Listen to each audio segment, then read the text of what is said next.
Hello बच्चों, क्या हाल चाल? सब बढ़िया होंगे, सब अपनी पढ़ाई कर रहे होंगे बढ़िया से। तो आज हम नीट का पेपर हमने सुन लिया है कि 26 जुलाई को होने जा रहा है।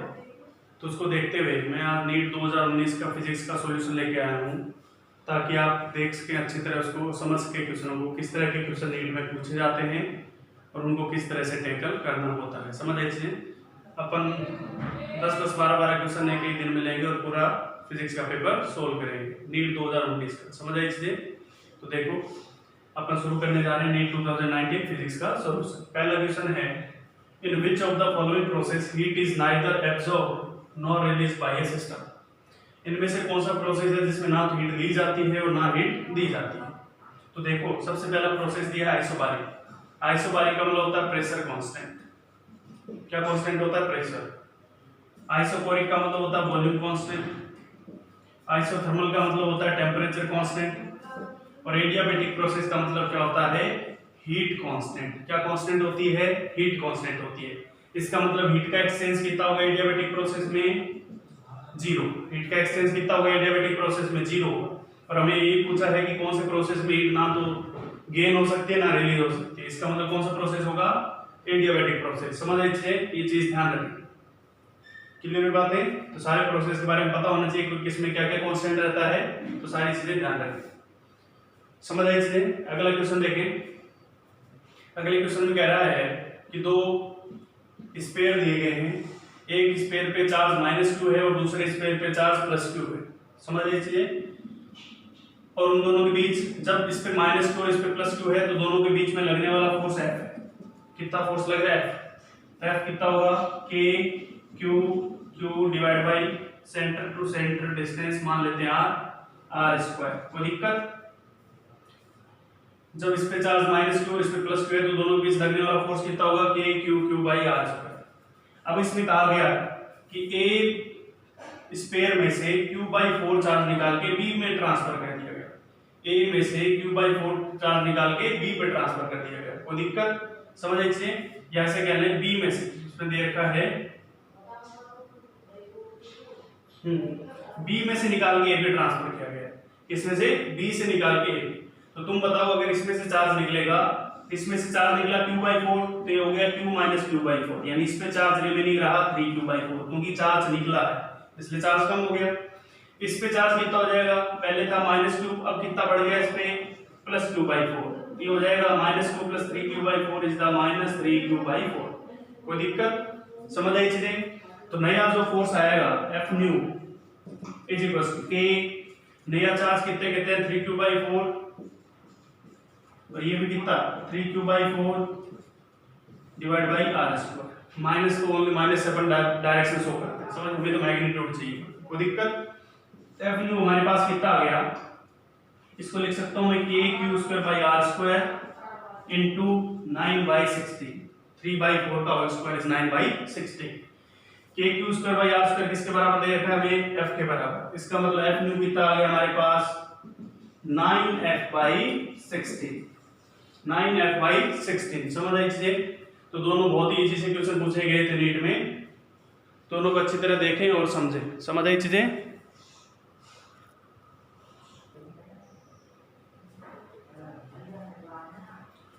अब हम आगे बढ़ रहे हैं तीसरे क्वेश्चन के साथ। अगला क्वेश्चन है, hollow metal sphere of radius r is uniformly charge, the electric field due to the sphere at distance r from centre.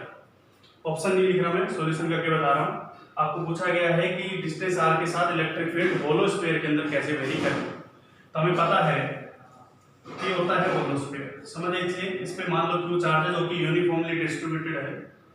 अगर हम बात करें, मान लो ये जो डिस्टेंस r है ये आउटसाइड है, यानी r is greater than r।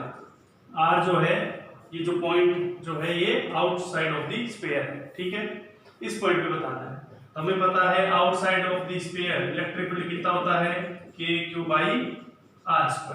Outside electric field कितना होता है? KQ/R²। तो E आउट हमारे पास आ गया इनवर्सली प्रोपोर्शनल टू R²। कोई दिक्कत?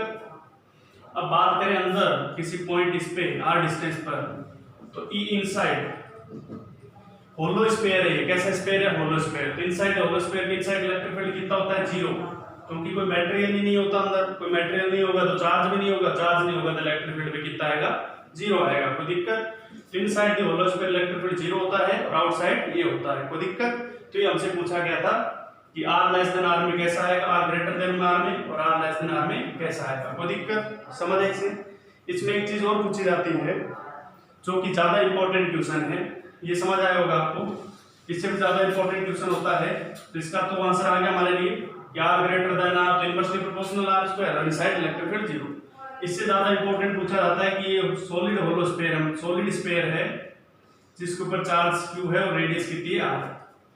हमें पूछा जाता है कि r ग्रेटर देन r कितना होगा, तो हमें पता है e आउटसाइड कितना आएगा, kq बाई r स्क्वायर आता है, kq बाई r स्क्वायर।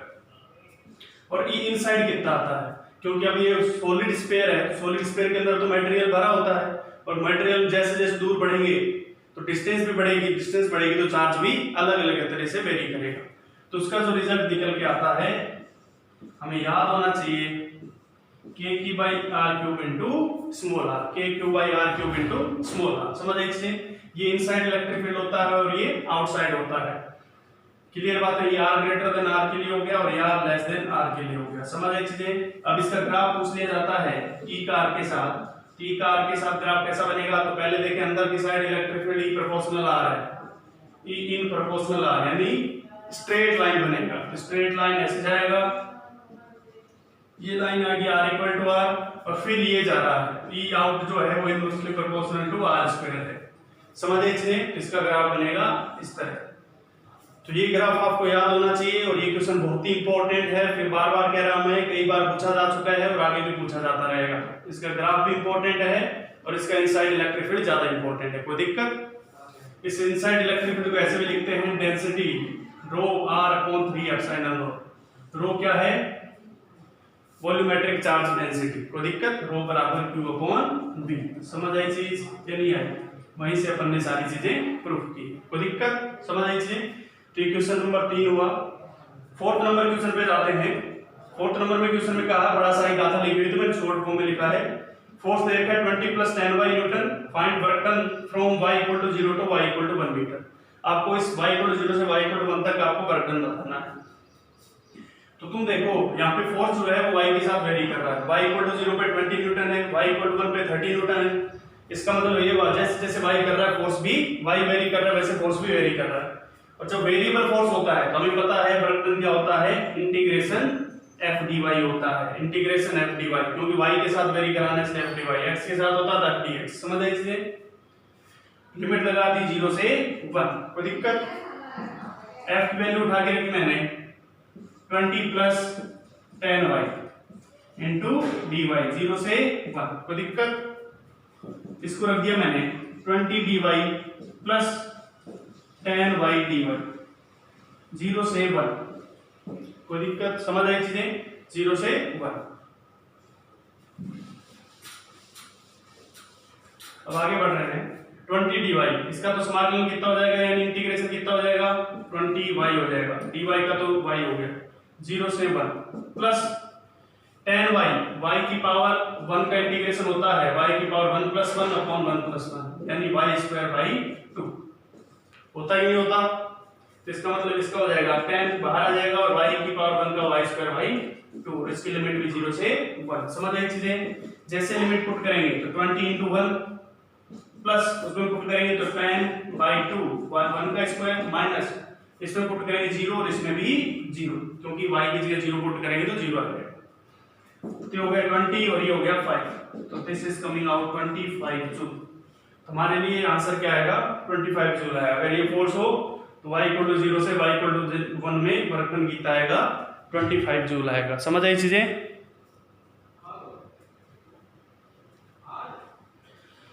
चलो आगे बढ़ते हैं, क्वेश्चन नंबर 5 देखने जा रहे हैं। इसमें लिखा है increase in temperature of a gas filled in a container would lead to, यानी गैस है जो कि कंटेनर के अंदर भरी गई है, उसका अगर अपन टेम्परेचर इंक्रीज कर दें, इंक्रीज क्या कर दें, टेम्परेचर, तो इनमें से क्या चेंज होगा, डिक्रीज इन प्रेशर पता नहीं, decrease in kinetic energy, kinetic energy हमें पता है जो कि ट्रांसलेशनल काइनेटिक एनर्जी होती है 3/2 kT। यानी हमें यहाँ से पता चल रहा है kinetic energy is proportional T। अगर टेम्परेचर बढ़ाओगे तो काइनेटिक एनर्जी बढ़ेगी, समझ आए इसलिए।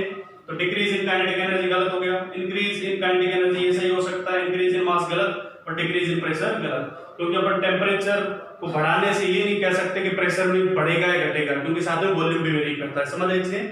कुछ कहा होता है कि वॉल्यूम कांस्टेंट है तो प्रेशर के बारे में बात कर सकते थे। तो इसका हम इनडायरेक्टली कह सकते हैं कि अगर काइनेटिक टेम्परेचर को बढ़ाओगे तो काइनेटिक एनर्जी तो श्योरली बढ़ेगी ही बढ़ेगी। ये चीज आप ध्यान रखें, इंक्रीज इन काइनेटिक एनर्जी, अगर टेम्परेचर बढ़ाओगे तो काइनेटिक एनर्जी बढ़ेगी ही। वॉल्यूम और प्रेशर के बारे में कोई कमेंट नहीं कर सकते, क्योंकि एक चीज कांस्टेंट रहेगी तो ही अपन दूसरे के बारे में बात कर सकते हैं, समझ आई चीजें। ठीक है, अगले क्वेश्चन है average velocity of A particle executing SHM in one complete revolution. एक पार्टिकल एसएचएम कर रहा है, उसके कंप्लीट रिवॉल्यूशन में एवरेज वेलोसिटी कितनी होगी। तो ये मान लो पार्टिकल की मेन पोजीशन है, पार्टिकल पहले इधर गया, फिर इधर आया, फिर इधर गया और फिर इधर गया। तो ये कंप्लीट रिवॉल्यूशन हुआ। मीन पोजीशन से राइट एक्सट्रीम, राइट से मीन, मीन से लेफ्ट और लेफ्ट से अपिन मीन, समझ आए इसलिए। तो आपको बताना है कि यहाँ पे एवरेज वेलोसिटी कितना है, एवरेज वेलोसिटी। तो तुम बताओ डिस्प्लेसमेंट कितना हुआ यहाँ पे, जिस पॉइंट से चला था पार्टिकल घूम के उसी पॉइंट पे आ गया, तो डिस्प्लेसमेंट कितना हुआ, 0। एवरेज वेलोसिटी का फॉर्मूला क्या होता है, total displacement upon time taken, ये तो होता है total displacement upon time taken. तो टोटल डिस्प्लेसमेंट अगर यहाँ पे 0 हुआ तो v average in complete revolution भी कितना आएगा, 0 आएगा, समझ आए चीजें। क्योंकि डिस्प्लेसमेंट ही 0 है, इसलिए एवरेज वेलोसिटी भी कैसे आएगी, 0 आएगी। अगला क्वेश्चन देखने जा रहे हैं। अगला क्वेश्चन ये है कि two particle A and B are moving in a uniform circular motion, यानी इसके पास टेंजेंशियल एक्सेलरेशन नहीं, इन कॉन्सेंट्रिक सर्कल्स, यानी दोनों के सेंटर सेम है, of radius R A and R B, दोनों के रेडियस आर ए और आर बी है, with speed V and V B, their time period of rotation is same, the ratio of angular velocities. Time period कहा है भाई साहब same है, और आपको पूछा है एंगुलर वेलोसिटीज का रेशियो क्या है। ये 4 ऑप्शन आपको दिए गए हैं, R A upon R B, 1:1, R B R A, V A B B. कोई दिक्कत, हमें ये पता है कि टाइम पीरियड जो होता है वो होता है 2π/ओमेगा। ओमेगा क्या है यहाँ पे, एंगुलर वेलोसिटी। और हमें क्वेश्चन में ये भी कह रखा है कि टाइम पीरियड दोनों का सेम है। अगर ये सेम है ओमेगा बराबर यहाँ पे लिख सकते हैं 2π/t लिख सकते हैं, ओमेगा को इधर ले जाओ, t को इधर ले जाओ, 2π तो वैसे भी कांस्टेंट टर्म है, और ओमेगा को भी सेम कर दिया, मतलब t को टाइम पीरियड को सेम कर दिया, तो इसका मतलब ओमेगा भी क्या आएगा, सेम आएगा। अगर 2π तो सेम है ही है, टाइम पीरियड भी सेम कर दिया तो ओमेगा भी क्या आएगा, सेम आएगा। तो इसका मतलब ओमेगा अपॉन ओमेगा भी कितना आ जाएगा, सेम, यानी 1:1। कोई दिक्कत, समझ आई थी। ये क्वेश्चन 2 से 3 बार कई बार कंपटीशनों में आ चुका है, तो अच्छी तरह देखें इस क्वेश्चन को। एक बार जेईई में भी इसको रिपीट कर दिया था, समझ आई थी। तो 1:1 क्लियर है। अब यहाँ पे ये भी क्वेश्चन पूछा जा सकता था कि सेंट्रीपिटल एक्सेलरेशन का रेशियो बताओ, सेंट्रीपिटल एक्सेलरेशन या एक्सेलरेशन का रेशियो बताओ। यहाँ पे तो यूनिफॉर्म सर्कुलर मोशन हो रही है, तो एक्सेलरेशन कौन सा होगा, सेंट्रीपिटल ही होगा। तो आपको पूछा जा सकता है एक्सेलरेशन का रेशियो बताओ। तो एक्सेलरेशन होता क्या है, सेंट्रीपिटल एक्सेलरेशन ओमेगा की फॉर्म में, omega square R A upon omega square R B. ऐसा क्यों लिख रहा हूँ, क्योंकि टाइम पीरियड सेम है तो ओमेगा भी सेम है, तो ओमेगा से ओमेगा कट गया, तो एक्सेलरेशन का रेशियो कितना आ गया, R A upon R B. ये भी जेईई में ने क्वेश्चन पूछा है कि सेंट्रीपिटल एक्सेलरेशन का रेशियो क्या होगा, तो कितना होगा, R A upon R B, समझ रहे हैं। अगर एक्सेलरेशन का पूछा जाता है, लेकिन यहाँ पे क्या पूछा गया, तो ओमेगा पूछा गया था, तो ओमेगा यहाँ पे क्या आ जाएगा, सेम आ जाएगा, क्योंकि टाइम पीरियड सेम है। कोई दिक्कत, समझ आए इसे। अगला क्वेश्चन है, अगले क्वेश्चन की ओर बढ़ते हैं कि the unit of thermal conductivity is, unit पूछ लीजिए ना। अब यूनिट तो जिसको फॉर्मूला याद होगा वही कर पाएगा, या जिसको यूनिट याद होगी डायरेक्ट, समझ आए इसे। अब फॉर्मूला क्या होता है इसका देखें, इसको मिटा दे रहा हूं मैं। फॉर्मूला क्या होता है, देखो फॉर्मूला होता है dq/dt is equals to k a delta t by है, हीट ट्रांसफर में पड़ा होगा।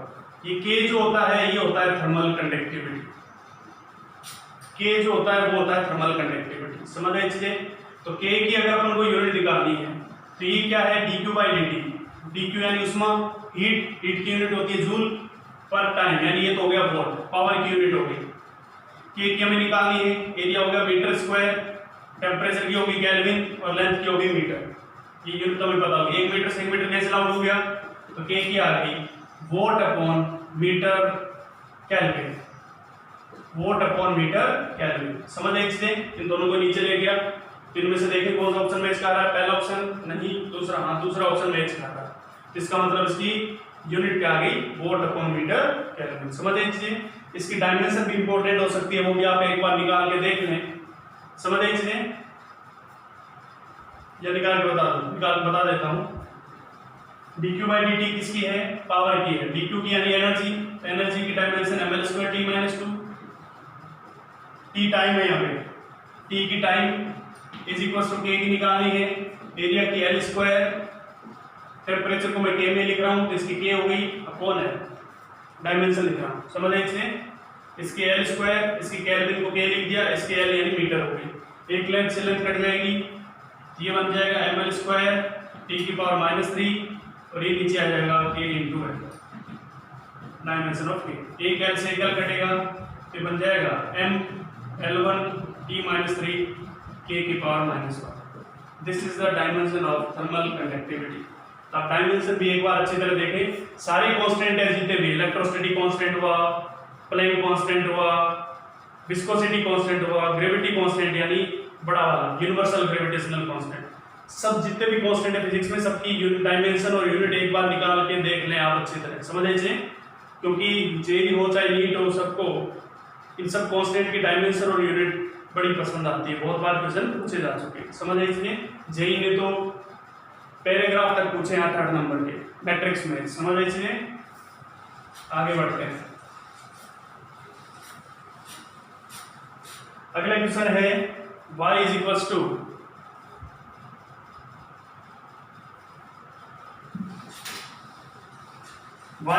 a nought plus a sin omega, ये दे रखा y equal to a nought plus a sin omega t plus b cos omega t।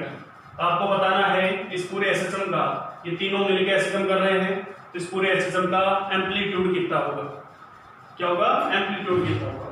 ध्यान रखें, अपन जब एसएचएम पढ़ते हैं तो अपन इक्वेशन क्या पढ़ते हैं, y equal a sin omega t या y equal to a cos omega t, यही पढ़ते हैं। तो इसका मतलब ये हुआ जिसके आगे साइन या cos लगा होगा वही एसएचएम शो कर रहा है, उसके अलावा जो भी एक्स्ट्रा टर्म है उसको लेफ्ट हैंड साइड में ले लो, तो बन गया a sin omega t plus b cos omega t, यानी साइन और cos वाली टर्म को राइट साइड में रखो और सारी टर्म जो भी कांस्टेंट है लेफ्ट में ले लो। इसको कोई नया कांस्टेंट नाम दे दो, p दे दिया मैंने, तो p is equal to a sin omega t plus b cos omega t, यानी ये एक एसएचएम का इक्वेशन बन गया, स्टैंडर्ड इक्वेशन बन गया जो अपने देखा दिखाया ऐसा लग रहा है। अपन ने ऐसा क्वेश्चन देखा है, ऐसा कुछ देखा दिखाया ऐसा लग रहा है। p equal to a sin omega t plus b cos omega t। अब इसका एम्पलीट्यूड निकालना है, तो एम्पलीट्यूड कैसे निकालते हैं, फेजर डायग्राम से निकाल रहा हूं मैं। फेजर डायग्राम का मतलब पहले इसका एंगल, ये साइन है तो हॉरिजॉन्टल के साथ इसका एंगल कितना है 0, तो इसका एम्पलीट्यूड कितना है, इसका एम्पलीट्यूड है b और ये इससे कितने डिग्री आगे 90 डिग्री, यानी इसका इसका फेज डिफरेंस कितना है 90 डिग्री, तो इससे 90 डिग्री यानी ये कहां आ गया 90 डिग्री। अब दो वेक्टर अगर 90 डिग्री हो तो उनका रिजल्टेंट कितना आता है m√a² प्लस b²। समझ लीजिए, दो वेक्टर अगर 90 डिग्री पे हो तो उनका रिजल्टेंट आता है m√a² प्लस b²। तो इसका आंसर कौन सा आ गया, 4th is the correct answer. समझ लीजिए, ऐसे क्वेश्चन क्लास में कराए जाते हैं, 4th is the correct answer. समझ लीजिए, अच्छी तरह देखें और समझें इन क्वेश्चनों को।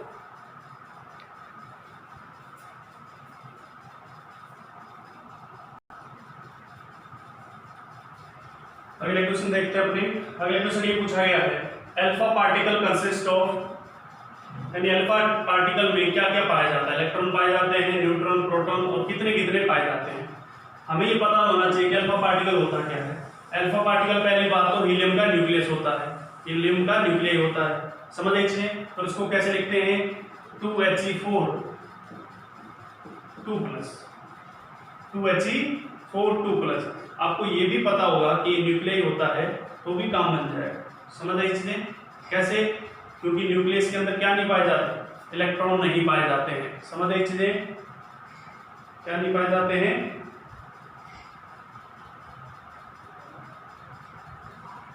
हमें ये पता है कि न्यूक्लियस के अंदर क्या नहीं पाए जाते? इलेक्ट्रॉन नहीं पाए जाते। अगर हमें ये पता है कि अल्फा पार्टिकल हीलियम का न्यूक्लियाई होता है, पहली बात तो अगर नहीं पता तो ऐसे लिखना होना चाहिए, ये पता होना चाहिए हीलियम 2He4 2+, इसका मतलब न्यूक्लियस है, न्यूक्लियस में इलेक्ट्रॉन नहीं होंगे, इसका मतलब कौन कौन पाए जाएंगे? 2 प्रोटॉन प्लस 2 न्यूट्रॉन। इलेक्ट्रॉन वाला ऑप्शन तो गलत, ये भी गलत, ओनली प्रोटॉन पाया नहीं जा सकता, इसलिए कौन 2 प्रोटॉन प्लस 2 न्यूट्रॉन। समझ आए इसलिए? तो ध्यान रखें alpha particle is the nucleus of helium particle. समझ आए इसलिए?